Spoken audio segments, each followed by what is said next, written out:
Hey, what is up, soccer fans? Welcome to the Saudi Soccer Show. I'm one of your hosts, Brian Lofrumento, founder of Premiership Talk, which grew into one of the most read soccer websites all around the world, covering the English Premier League with millions of readers, won awards from the English Football Association, and I'm so excited to be joined by the great Nick Webster, the voice of soccer in America, who brought the great sport here to the United States via Fox Soccer Channel. He sat down with some of the game's greatest, like David Beckham, Zlatan Ibrahimovic, Jose Mourinho. Nick, how the heck excited are you to be here on the Saudi Soccer Show?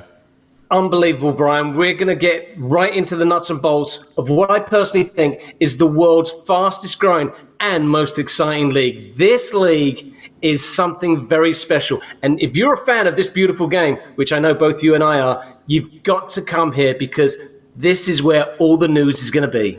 Heck yeah, and I'll tell you what, before we do jump straight into the content, which we are absolutely going to do, I just want to put a plug out there. I know that this is episode 1, and what Nick and I, as two footy-obsessed supporters, have found is that there's limited resources on the Saudi Soccer League, which is crazy considering, Nick, what you just said. It is the fastest growing league worldwide, but the coverage isn't there to match. So we are the first and fastest growing English-speaking show covering this great league. We'll be coming at you every week, and we're going to start off in today talking a little bit about last season, the teams to look out for this season, and then we've got a spicy topic to dive into. But Nick, what do you say we start with last year's league table? Walk us through the landscape of the Saudi Soccer League.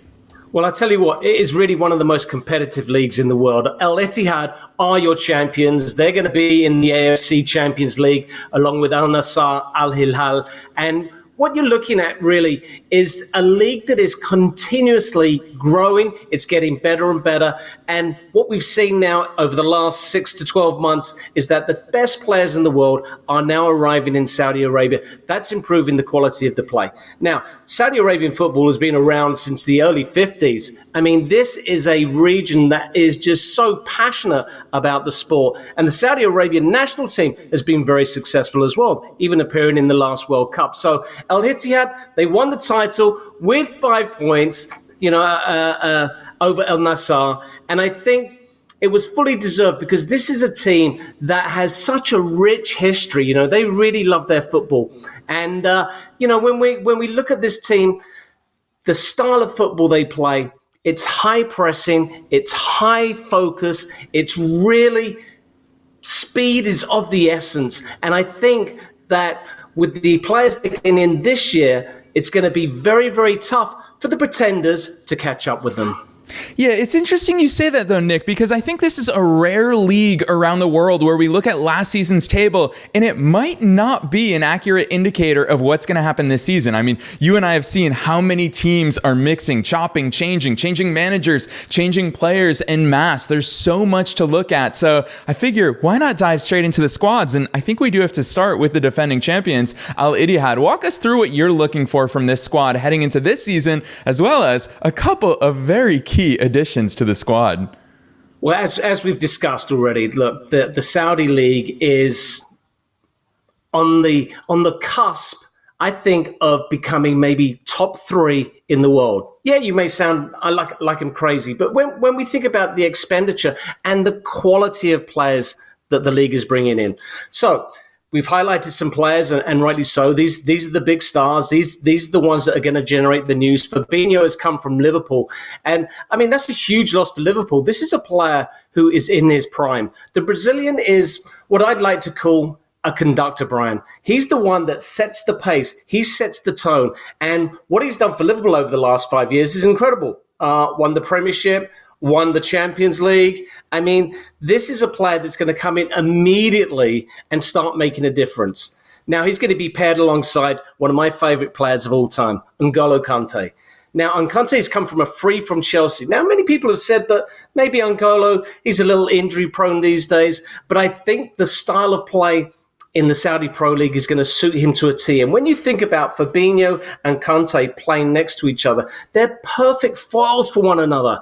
And I think that the great thing about the rivalry that Liverpool and Chelsea have had is these two players know each other exceptionally well. So they're going to come into this team with an amazing chemistry already built in. And I mean, when we look at what the manager's going to do, Nuno Espirito Santo, he's a name that's very familiar in the English Premier League, having worked with Wolves and Tottenham Hotspur. He's coming into this Pro League, and you know what? He is just a winner. Yes, he didn't do successfully, terribly well in Wolves and Spurs, but this is a man who's a winner. And then when you think about what they've got up front, a certain man called Karim Benzema. I mean, your thoughts on Benzema? I'd love to hear it. Yeah, it's fascinating because I've been thinking especially about this upcoming season, and you and I follow the English Premier League very closely, obviously, and at times it's easy to think that there's a dearth of world-class strikers around the world right now. When I was a kid, we had Andrei Shevchenko, Samuel Eto'o, Gabriel Batistuta, the original Ronaldo. There were strikers were a dime a dozen back then. Even coming into the early 2000s, you had Didier Drogba was banging them in. There's very few world-class strikers left on the scene, and I don't think there's many, or maybe any, that come to the level of Karim Benzema. And what I think is fascinating, which is in stark contrast to what we've been seeing in Major League Soccer over the years, is that you're not getting a washed-up version of Karim Benzema. Karim Benzema is going to Saudi Arabia, and he is going to bang in the goals. I think particularly he's got a few points to prove this year, not only because of what happened with his absence in the World Cup, but also leaving a huge club in Real Madrid, coming to the Saudi Pro League. He's got so much, and you know what? He's not going to be shy about competing with his former teammate Cristiano Ronaldo for the Golden Boot this year. Nick, who's your early take on the Golden Boot winner? Well, that's a fascinating matchup between Ronaldo and Benzema. Obviously, great friends. The thing I like about Benzema is that he is a goal scorer of so many different types of goals. You know, he's not your 6-yard box sniffer. He is the guy that can go one-on-one. He can hit the bangers. He's incredible in the air. And his experience in the Champions League, where, I mean, Real Madrid basically owned that trophy. When you look at Al Ittihad, what do they want? Yes, they want to win the league. They want to win the King's Cup. But most importantly, the big jewel for Asian soccer is the Champions League. And I think that this squad right now is being built with that in mind. The Champions League, which is a competition Al Ittihad has only won twice in their rich and storied history, they want that third one. They want that hat trick. And, you know, they've got 9 Saudi Pro League titles. Why not make that a 10 as well? So this is a team that's built to do the double this year, a big double. Nick, before we move on, I'm not going to let you get away off the hook easily. Your pick for the Golden Boot winner. We've got Benzema, we've got Ronaldo, we've got some of the best goal scorers in the world. Who's it going to be? Well, my heart says Ronaldo, because I think the team is built around this Portuguese whiz kid. Well, he's not even a whiz kid anymore. Now he's an elder statesman of world football. But I really think Benzema is the man because, like I said, he's got so many different tools in his toolbox. Yeah, I'm going to go for the first hot take in today's episode then. And I'm going to say that we're about to take a look at the projected winners who will become champions this year with the will-be Golden Boot scorer. And that is Cristiano Ronaldo's Al Nassr, who finished up runners-up last year. Nick, walk us through their squad because, again, we're going to see key additions all over the pitch. Well, David Ospina has come in on quite a big money move, 3 million euros, and he's a very talented goalkeeper. I really like Alex Telles. You know, we saw him a lot at Manchester United.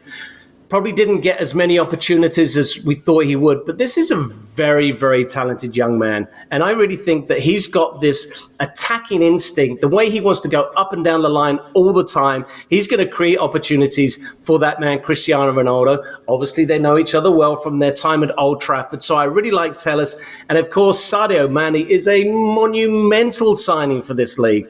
Obviously, Sadio was fantastic at Liverpool, went to Bayern Munich on huge money, didn't really have the best of time in the Bundesliga. And I'm a little curious as to why, because this is a player with so much talent, so much ability, and a real hunger for the game.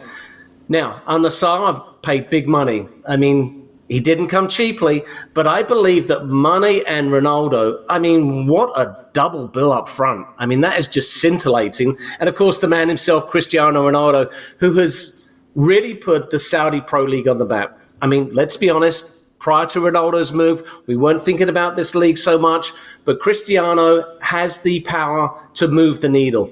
I think from an Instagram point of view, Al-Nassr went from 50,000 followers to over 10 million in a 24-hour period. So this is the power that Ronaldo has, and I think Nassr, they are so hungry for success. Ronaldo came in the winter transfer window. They were slightly behind El Ittihad in the table, and now this is going to be the push to really make it neck and neck. So I really like what Luis Castro has put together here. He's a Portuguese coach, so obviously he's getting on very well with Cristiano Ronaldo. I'm not sure Ronaldo needs any help in that department, but I think that Al Nassr are going to be the big challengers to El Ittihad this year. Yeah, and I think that last point that you made is something that we can't overlook, because you talk about Ronaldo didn't play the full season last year. This is his first full season that he's heading into, and they already closed the gap, and they've only gotten better this summer. It's funny, when you and I sat down to put together the notes for today's episode, we highlighted 3 players per team, but when I look at Al Nassr's lineup, hey, we could have easily highlighted Brozovic in midfield, Fofana in midfield, Pity Martinez, an incredibly creative attacker, and we're ignoring Ronaldo's already partnership that he's already got chemistry with, which is Talisca, who just assisted him on a goal midweek, which was an incredible goal. I love seeing these players combine, and I think that they're only going to get better as the season goes on. Nick, do you dare to say in episode 1 your early pick for champions of this season, or not quite? No, I think they are my early pick. I mean, you mentioned the players Brozovic and Fofana.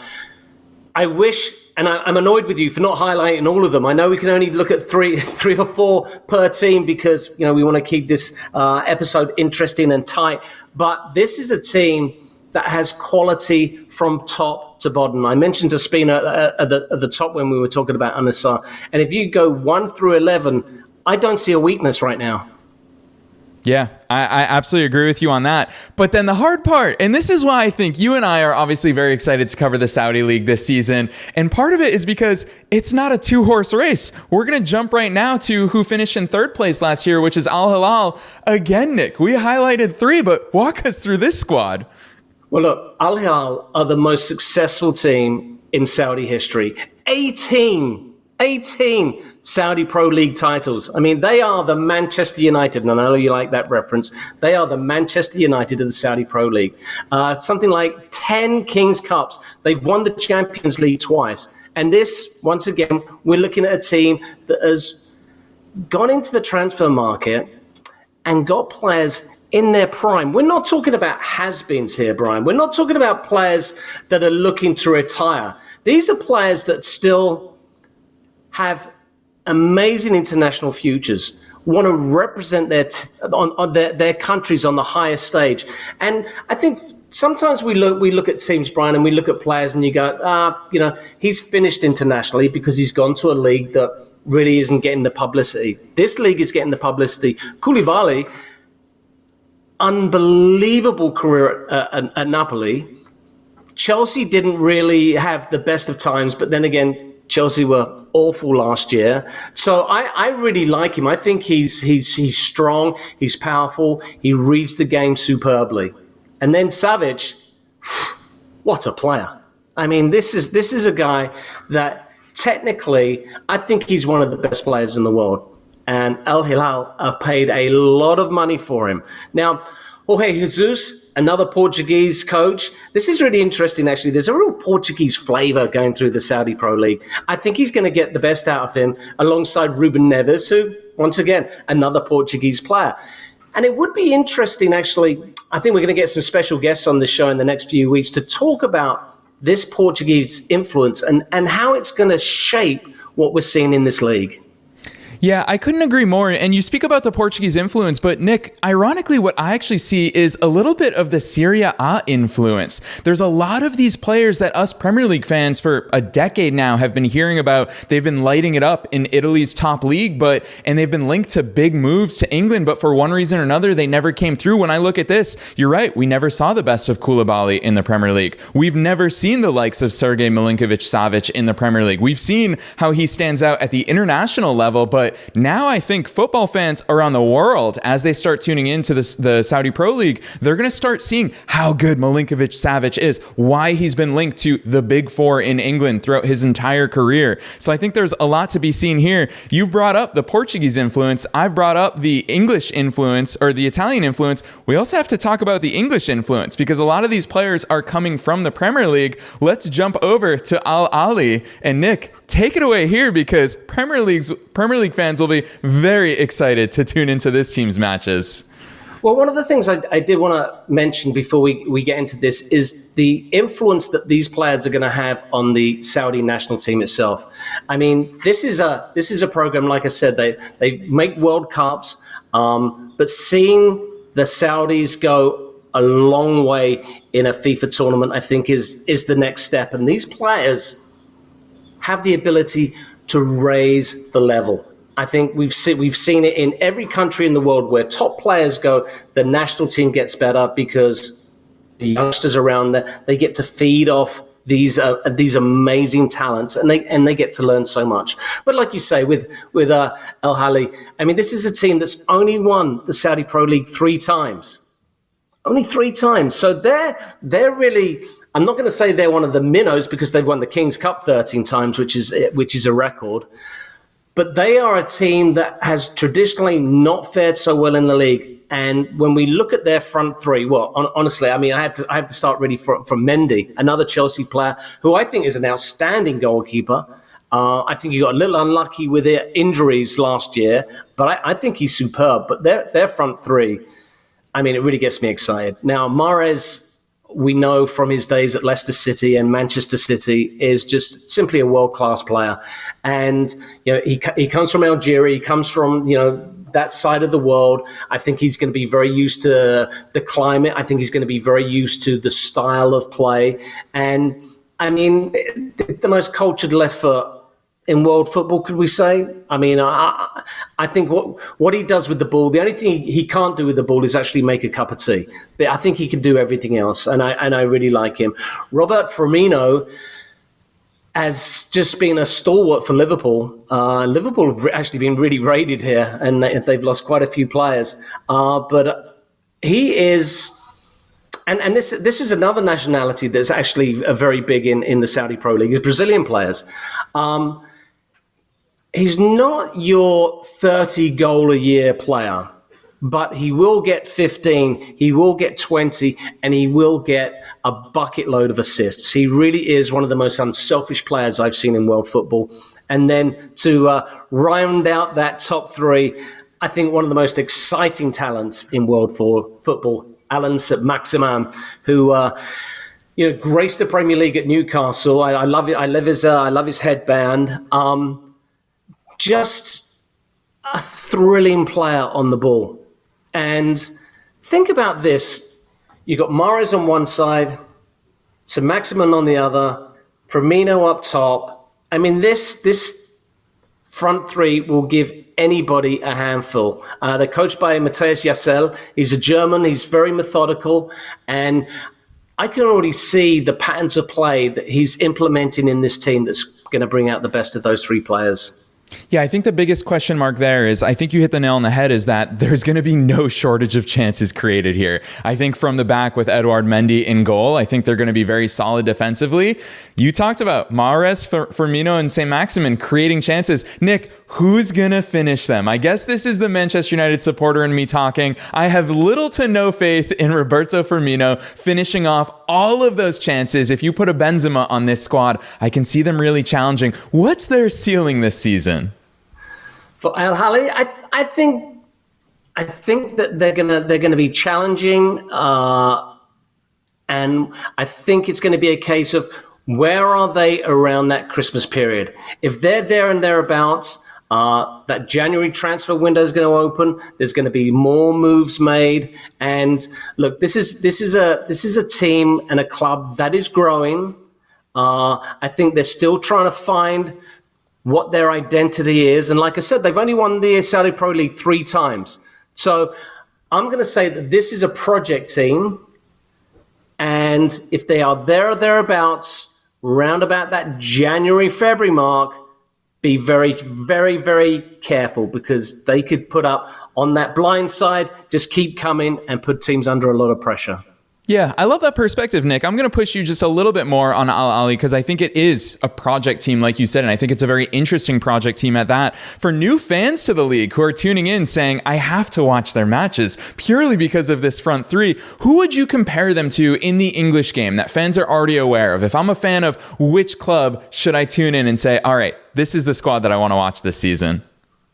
Well, I can't but help think of that Newcastle United team that under Eddie Howe. Look, were they spectacular? No. But were they very effective? Yes. And with Matthias Jassel as the coach, I think that's the model that they're going to take. I think they're going to be very tough to break down. I think they're going to be supremely disciplined and organized. And with a front three that is capable of the unexpected. And that's what you're going to get. I mean, like you say, you think that Firmino can't finish, or he's not a lethal predator. And granted, I would agree with you there. But I also think that he makes players around him better.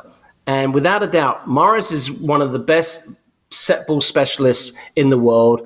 So Maximum is one of the best runners at people in the world. I just think that Firmino, actually, if he develops that fox in the box mentality, he is going to get that 15, 20 goals, and you're going to be very surprised and eating your words. Yeah, I like that. I'll tell you what, if it comes to the XG table, I think Al Ahly is for sure going to be up there. We'll see. Speaking of the Liverpool raid, you're making all of my transitions in this episode very easy because we have to talk about the true Liverpool raid, which is Al Ettifaq. So many changes there this summer. Nick, talk to us about what you see going on in the land of Steven Gerrard. Well, Al Ettifaq have not been traditionally one of the big teams in the Saudi Pro League. They've won the title twice. They've only won the King's Cup twice. So this isn't a team that expects to win honours. However, like you say, they've done some raiding. Obviously, they got Steven Gerrard, a very famous player. Not sure about as a manager. Obviously did very well at Rangers, but we're talking about the Scottish Premier League. Not so good at Aston Villa. I believe this is a rebuilding Steven Gerrard image project. Now, the club have not been afraid to spend some money. I mean, Jack Hendry's come from the Scottish Premier League, very capable fullback. Obviously, the name that really stands out is Jordan Henderson. And you can see why Gerrard has raided Liverpool. Gerrard actually played with Henderson. In fact, the captain's armband, incredibly, went from Gerrard to Henderson. Jordan Henderson, is he a flashy player? No, but you know exactly what you're going to get. And I think from Gerrard's point of view, he wants to know exactly what he's going to get. We looked at the previous team, Al Hilal, and you have Mahrez and some Maximin. Do you know what you're going to get?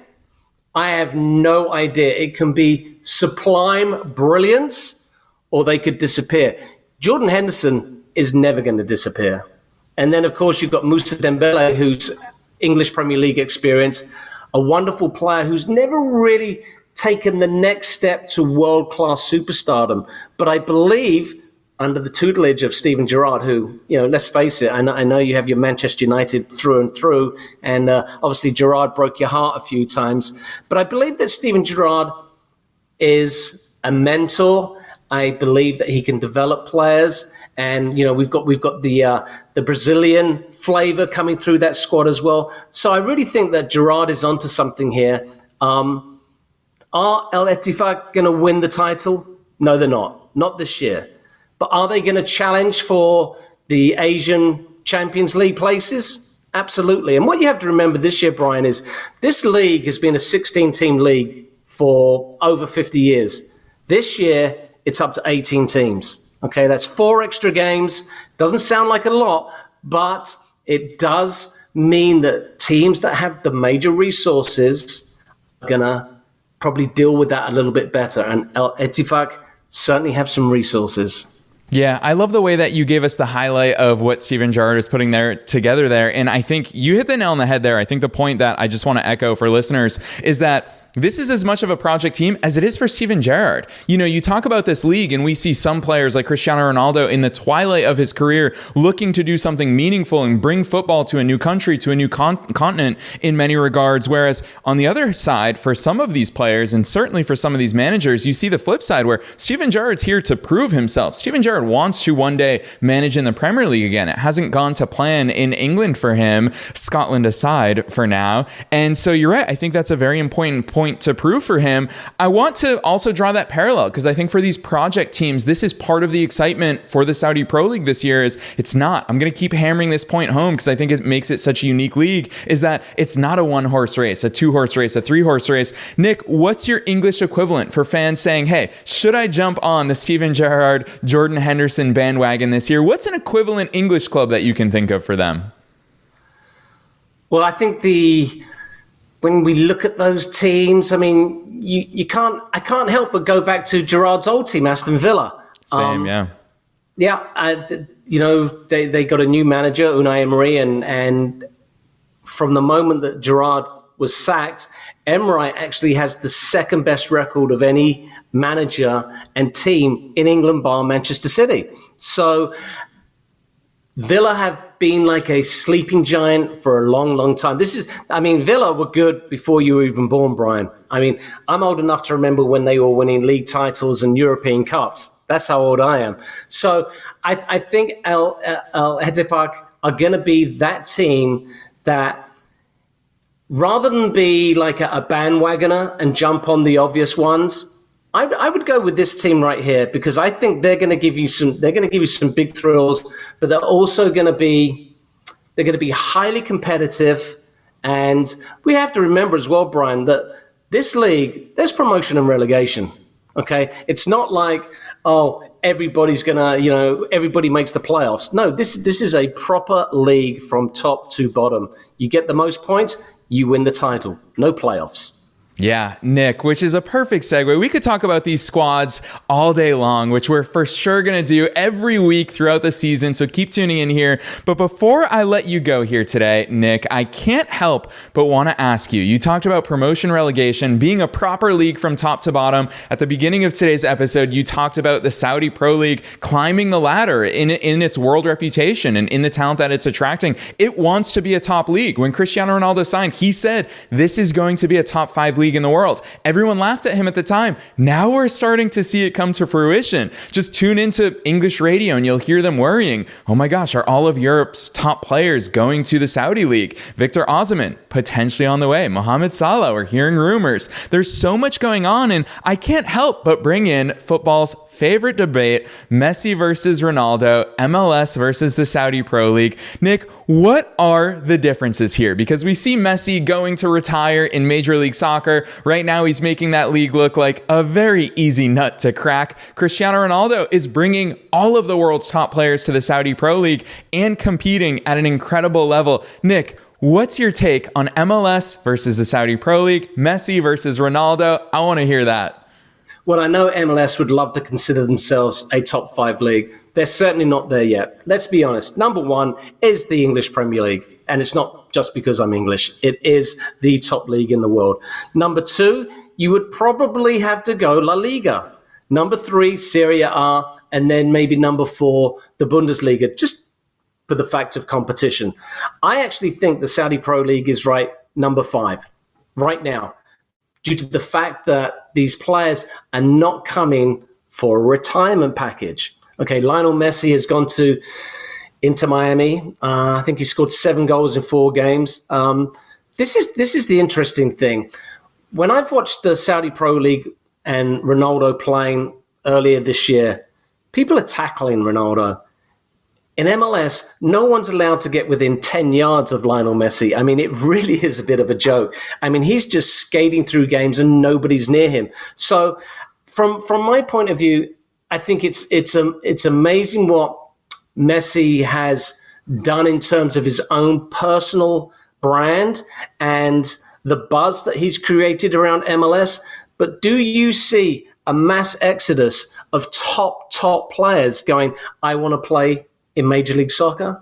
Unfortunately not. What we see from Major League Soccer is, former top players going to MLS. Well, there was Gerrard, there was Lampard, there was Beckham, Messi, Busquets. I mean, these guys are no longer in their primes.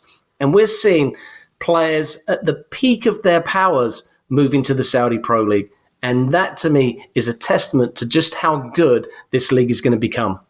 Yeah, absolutely, Nick. I love the way that you broke that down. Episode 1 absolutely flew by, which is why we're so excited to be coming at you soccer fans, football fans, whatever you call it, all around the world, every single week covering the Saudi Pro League, which, by the way, the league starts this week. I'm going to be talking about times for those of us here in the United States. So if you are in the US tuning into the Saudi Pro League, you're going to start seeing matches. Match day 1 is this Friday, August 11th, kicking off at 2 p.m. Eastern. So you can see Al Ahly already kicking the season off. That's going to be a barnstorming game. But there are games Saturday, Sunday, into Monday. So not only does the English Premier League start this weekend, but the Saudi Pro League is back in action, the same calendar as the European season. Nick, round things off for us here today. What are you looking for in match day 1?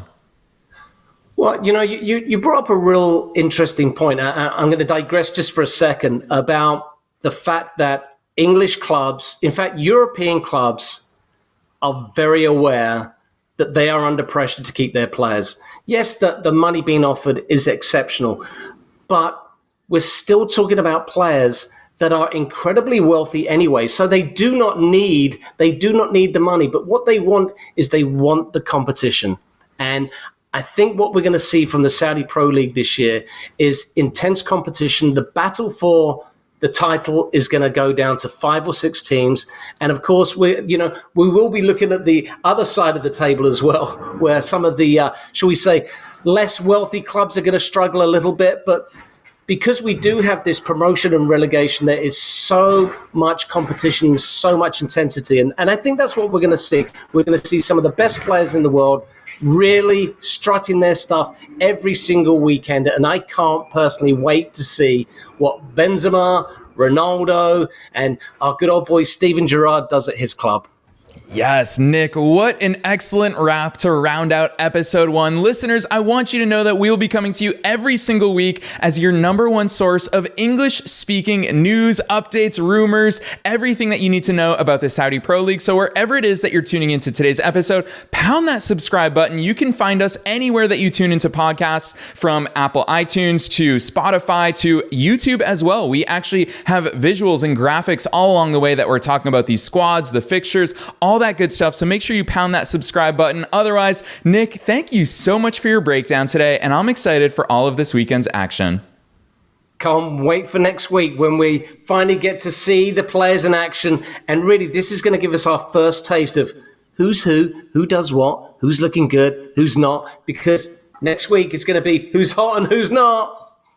You got that. And one final teaser for listeners. Nick already said it. We will be having some special guests on, so pound that subscribe button, and we'll see you next week.